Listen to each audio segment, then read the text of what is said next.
Queridos amigos y amigas, sean bienvenidos a este canal de YouTube Nelter de la Cruz. No se les olvide darnos su like, acá abajo a la campanita, píquenle, púchenle para llegar a más personas. Pues vámonos con Tokio.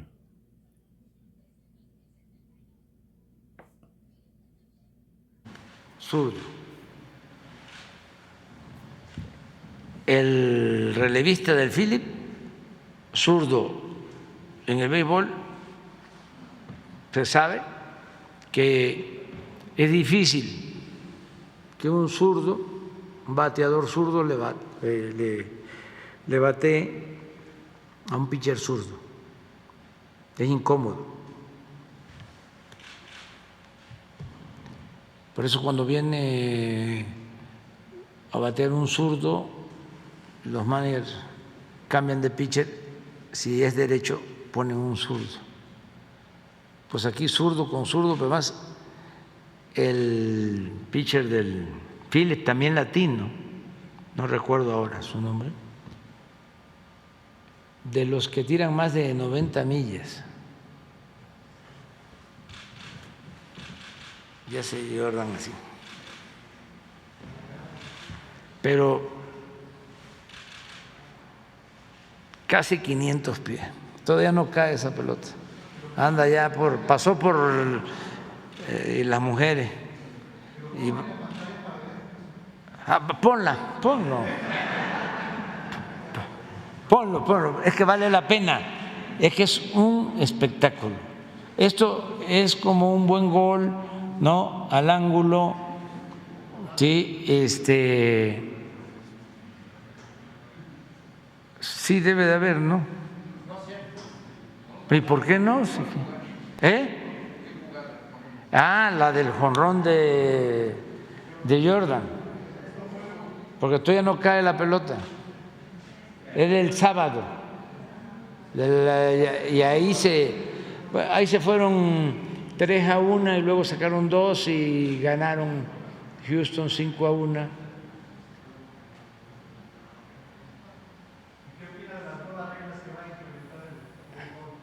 ¿El fútbol? ¿Nuevas reglas? Han venido creando nuevas reglas, hay unas muy buenas, las que tienen que ver con las repeticiones. Eso es bueno, porque pues como seres humanos los umpires se equivocan y entonces ahora con las cámaras te puede ver si es 6, si es out. Ahora precisamente se decidió sobre un jonrón que te resultó foul. Entonces, lo habían dado ya como bueno y los managers piden revisión y ya con la cámara ya se ve. En el fútbol también existe. Sí, y es bueno para los fuera de lugar, ¿no? Y también para cualquier jugada.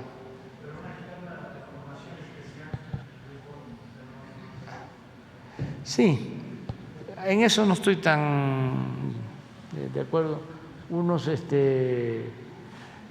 managers, por ejemplo, empezaron a usar a cerradores como abridores. Eso no. No, esa no es. Es sí, ese sí, pero a ver si buscas el momento. No, ese es. Mire eso.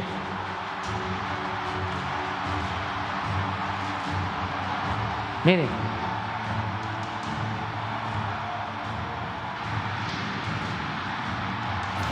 Todavía no cae por el centro.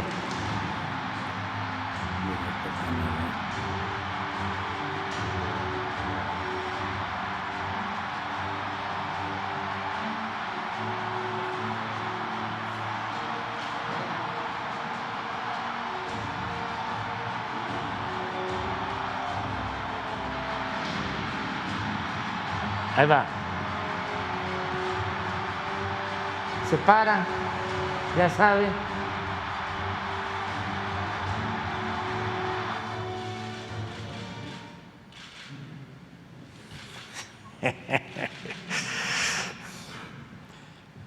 Bueno, es que ya te va a presentar las fechas para el PT, la CRE, la Comisión Nacional Local. no, sí, en algunos casos, pero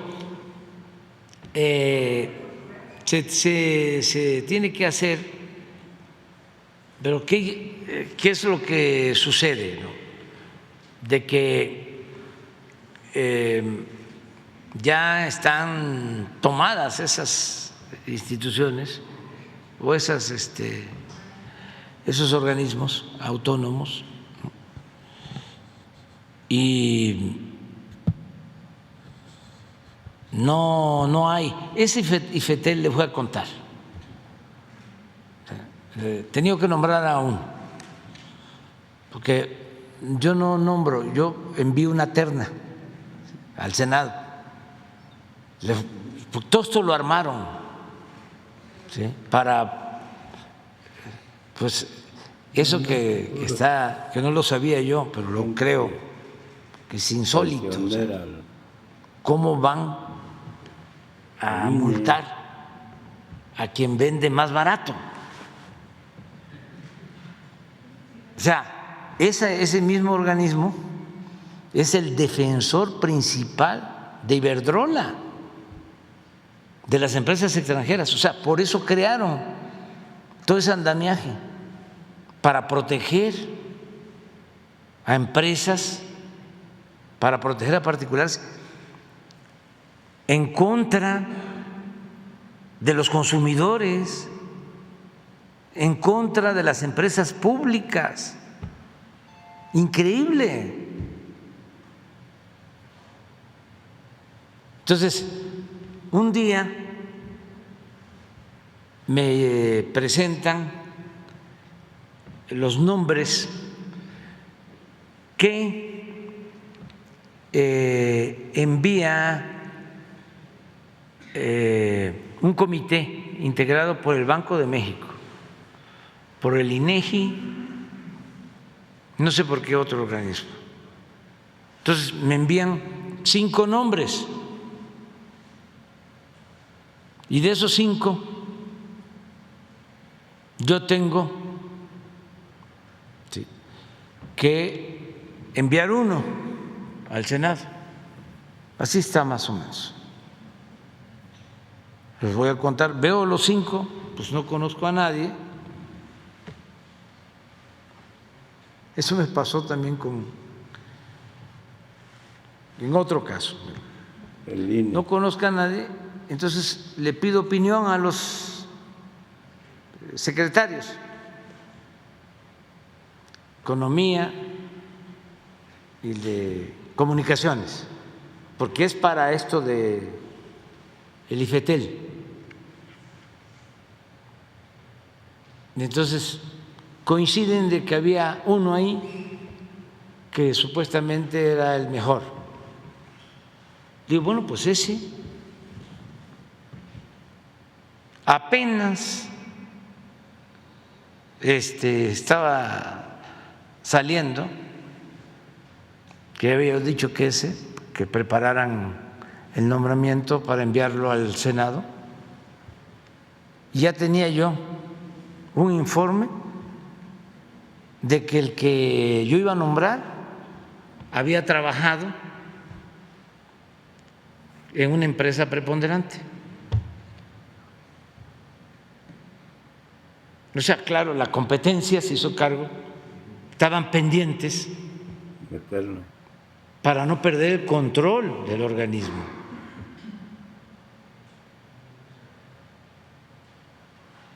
Entonces, bueno, ¿y qué hago? Y le pedí a una gente cercana de Presidencia, le dije, haz un análisis, porque como les hacen exámenes, a ver quién es el que sacó las mejores calificaciones. Y resultó que no era el que iba yo a proponer, sino otro. Entonces ya dije,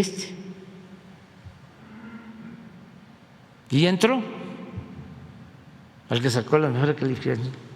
¿Pero qué creen? Ya llevaba 2 veces sacando el primer lugar.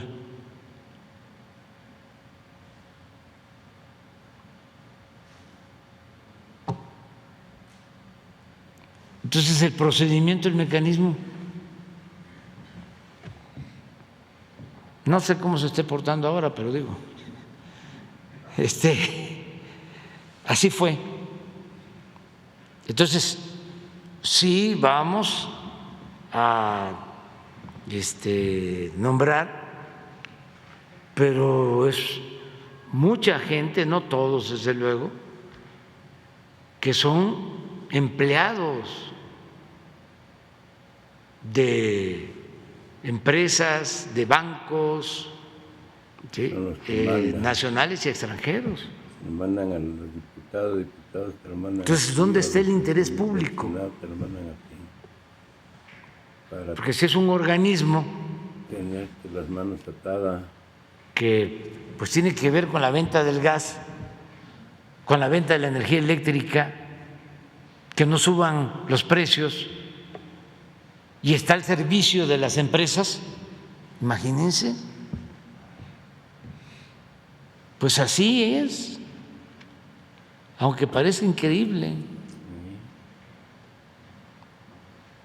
Y no solo son estos institutos, crearon también tribunales especiales y todos los jueces de esos tribunales, ahí está el famoso juez Gómez Fierro. Juez de competencia económica. Sí, juez de competencia económica. Todos a favor de las empresas. Por eso yo pregunto, ¿qué hace el Consejo de la Judicatura? ahí lo pusiste tú, en Ketty. No ha hecho nada. Porque esa es su función, cuidar el buen comportamiento de jueces. Por ejemplo, Son protectores de la en este caso de las 2 decisiones de jueces, la juez que concede un amparo para que no participe la Guardia Nacional en Guanajuato, 2 veces.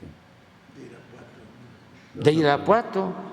¿Quieren saber cómo estuvo Guanajuato ayer en violencia? A ver, ahí donde votaron para que el Ejército y la Defensa y la Guardia no participen en materia de seguridad. De los homicidios de ayer,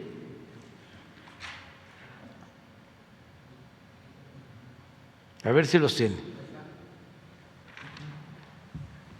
Ayer hubieron 64 homicidios en el país. Vine en Guanajuato.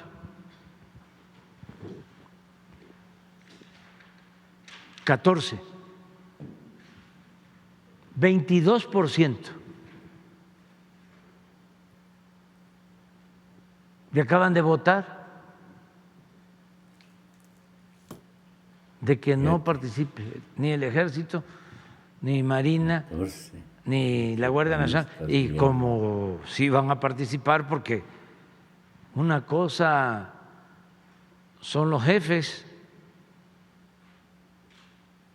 políticos de ultraderecha, Panistas. y otra cosa es el pueblo de Guanajuato, ni modo que lo dejemos en estado de indefensión. Pero no solo no votaron a favor de que participe el Ejército y Marina y la Guardia Nacional, no, ahora concediendo amparos para que no actúen. Es de Guanajuato. Además, sin facultades de la juez. ¿Y qué pasa? ¿Por qué se protege a estos jueces? Porque de tiempo atrás se crearon partidos, grupos al interior del Poder Judicial. Entonces son jueces protegidos por magistrados o por ministros. Entonces recurren a la excusa de la autonomía del juez. Cierto.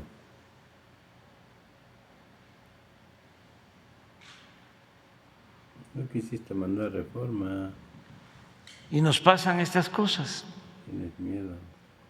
Entonces sí vamos a ir cambiando, pero falta. Y uno pues tiene que ir priorizando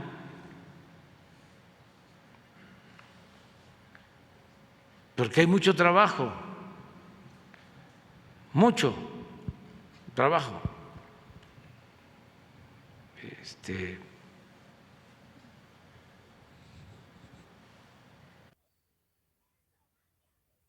El que controlemos la inflación, el que no deje de crecer la economía, el que no se devalúe el peso, el que haya empleos, el que mejoren los servicios de salud, el que mejore el sistema educativo, el que no dejen de entregarse los apoyos a adultos mayores, a personas con discapacidad, el que no falte el agua, hay muchísimos. Entonces, tiene uno que ir priorizando y se va avanzando, pero eran problemas muy arraigados. Esto de Guanajuato viene de tiempo atrás. Hay una organización ahí que se llama Yunque. Se han escrito hasta libros. Sí, pero el gobernador hasta fue a decirles. Álvaro Delgado tiene un libro sobre el Yunque. Dos. Y sobre el peso, también hay que ver que no se deprecie.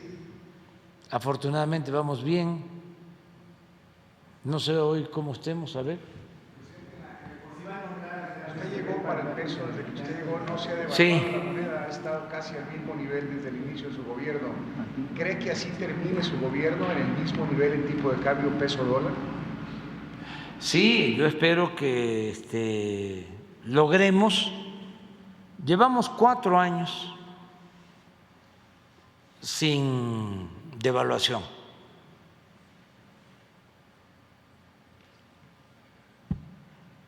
Y esto no se veía desde el gobierno del presidente Díaz Ordaz, ya casi 50 años. En los que hubo devaluación y ahora no. Llevamos 4 años, pero no podemos cantar victoria todavía. Sí. Hace algunos años era el 2.5% de todo el movimiento mundial de la moneda, de las monedas mundiales. Ahorita ha bajado al 1.5%. Sí, pero nos ayuda mucho el que se aprecie el peso. Claro. Sobre todo la economía es realismo, pero también es confianza, es percepción. El cierre de su ejercicio en su mandato, presidente, en 20 pesos, como está ahorita el tipo de cambio, alrededor de 20 pesos, o piensa que va a haber un ajuste como normalmente sucede en los últimos sexenios de los últimos años? No, yo no quiero eso. No. ¿Usted visualiza que pueda suceder? Pues sí. Que Otero lo mandaron. Esto es un fenómeno.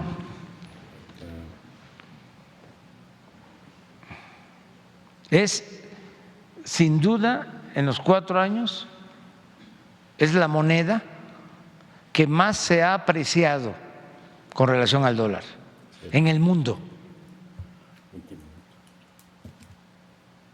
A ver si tienes los 4 años. Se les quite. Entonces, Otero, que dice que 20. y lo comparamos con las otras, a ver si hay. A lo mejor Carlos Torres nos manda. Esto es único.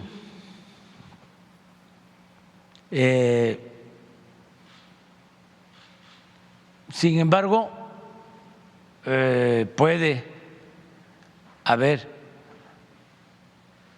un pequeño ajuste, un rebote, pero yo espero terminar el gobierno sin devaluación. ¿Estar en ese nivel? Agarramos un poquito más alto, como 20-20, 20-30. No. No llega a 20. No, porque esto tiene que ver mucho con la disciplina fiscal. Esto se debe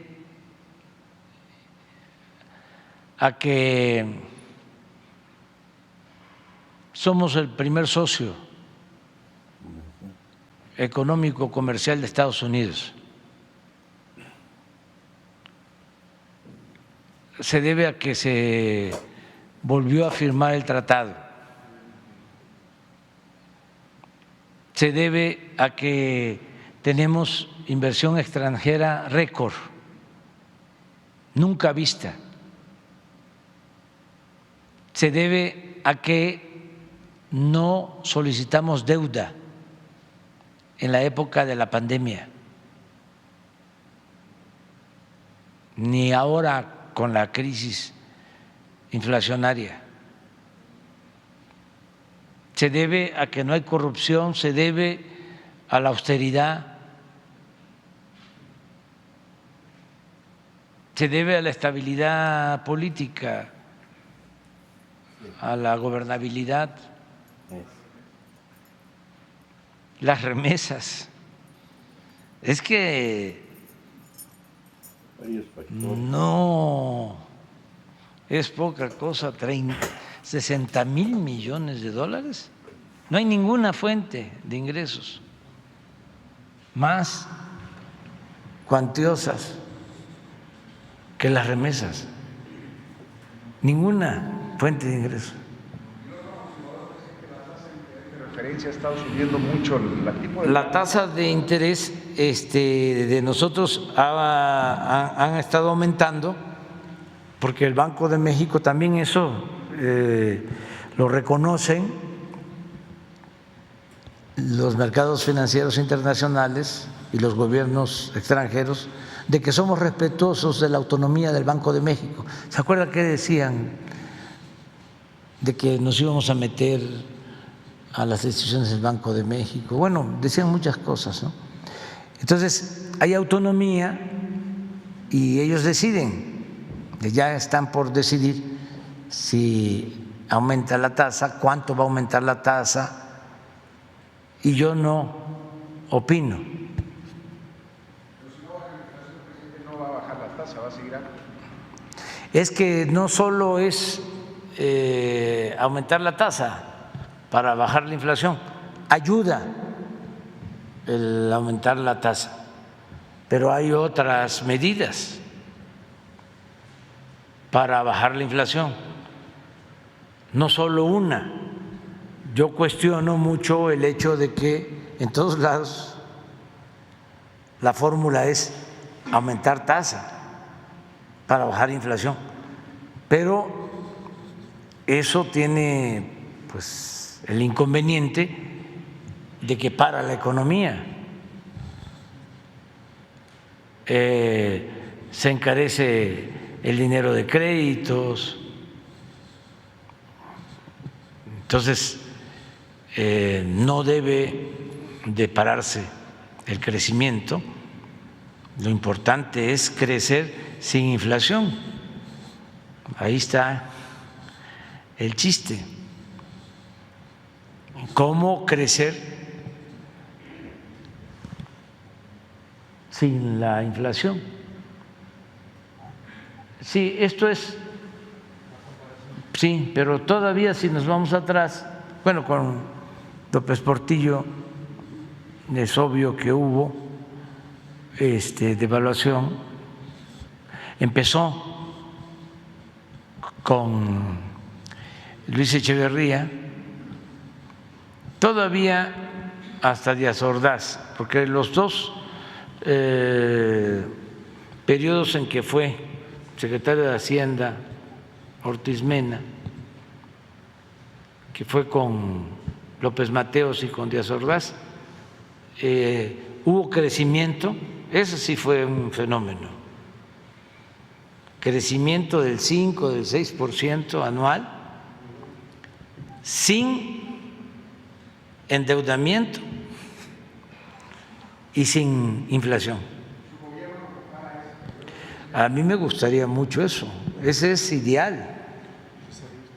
Nada más que había que agregar la distribución del ingreso o de la riqueza. En eso sí, no nos van a ganar, porque aunque no tengamos crecimiento,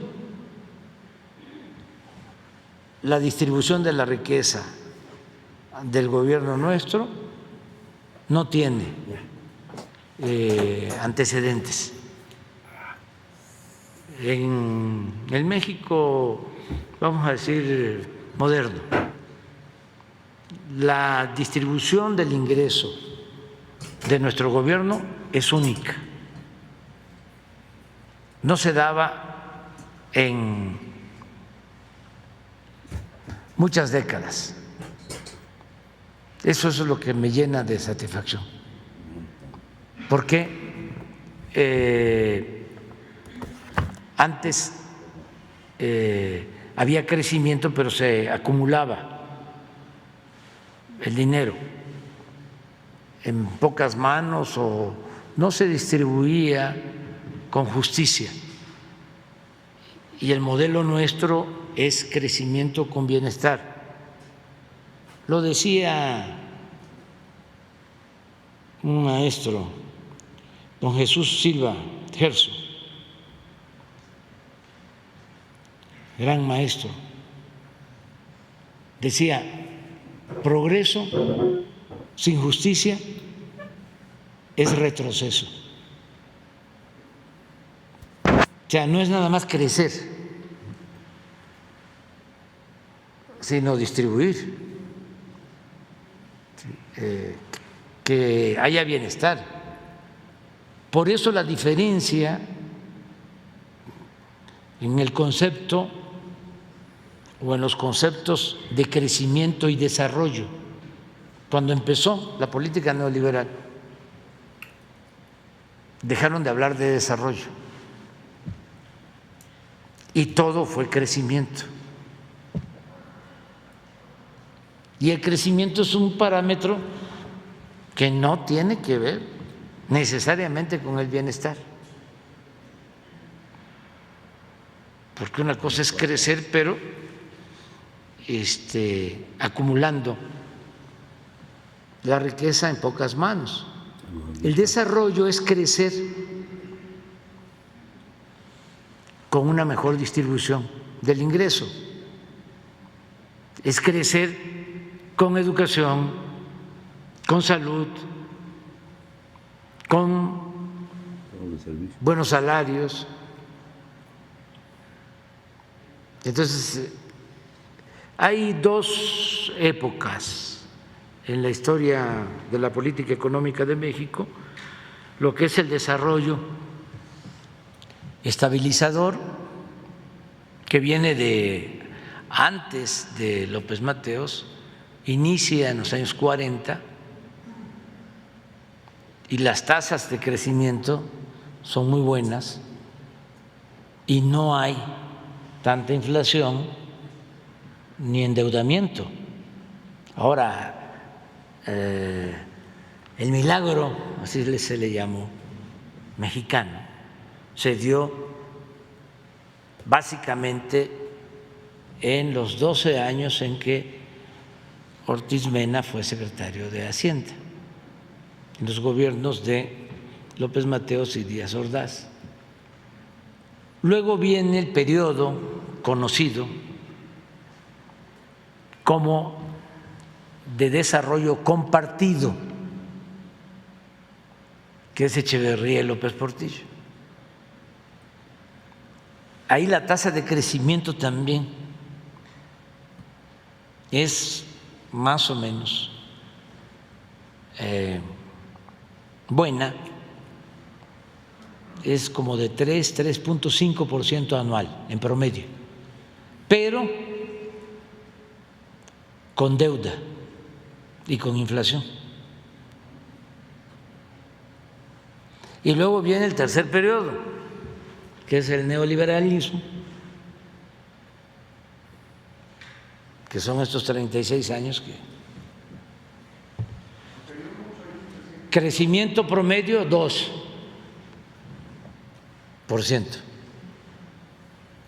en los 36 años.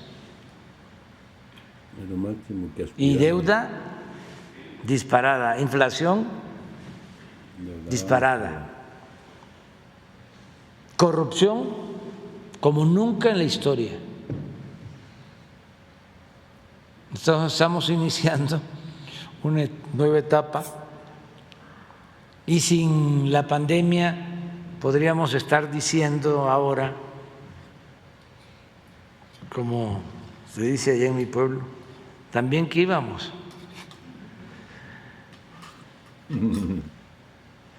Es que la pandemia fue muy dolorosa.